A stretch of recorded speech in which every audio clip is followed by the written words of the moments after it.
तो आज पूरा भोजपुर में कोहराम फटेगा, एक तहलका कोहराम फटेगा। दोस्तों आप लोगों को बता दें, नथुनिया 2 आज ही आने वाला था।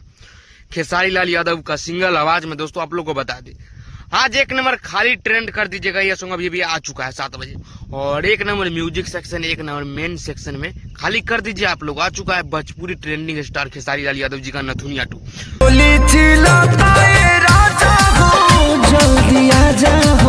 दोस्तों आप लोग को बता दिए सॉन्ग हम पूरा सुन चुके, काफी गजब का दोस्तों सॉन्ग है। और आप लोग को बता दें, नथुनिया 1 ने तो गर्दा मचेगा, 2 भी लग रहा है कि उससे ज्यादा बजेगा।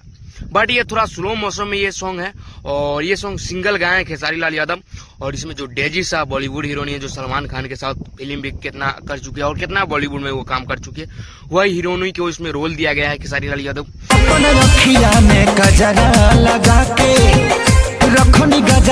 जी दिए हैं, और ये सॉन्ग को लिरिक्स दिए हैं, म्यूजिक दिए हैं ये कृष्णा बेदर्जी जी, काफी गजब का है। और आप लोगों को बता दें, ये सारेगामा हम भोजपुरी का प्रोजेक्ट है, और इसमें कहीं ना कहीं हाई बजट का दोस्तों खर्चा है।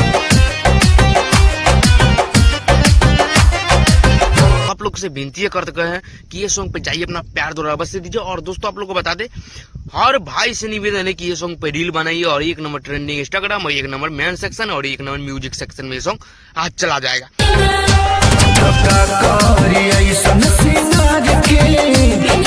जैसा रिस्पांस अभी तक मिल रहा है दोस्तों, आप लोग को बता दें, ये सॉन्ग कहीं ना कहीं गर्दा मचेगा। और देखिएगा 10 दिन के अंदर में इसका अच्छा रिस्पांस मिलेगा ये सॉन्ग।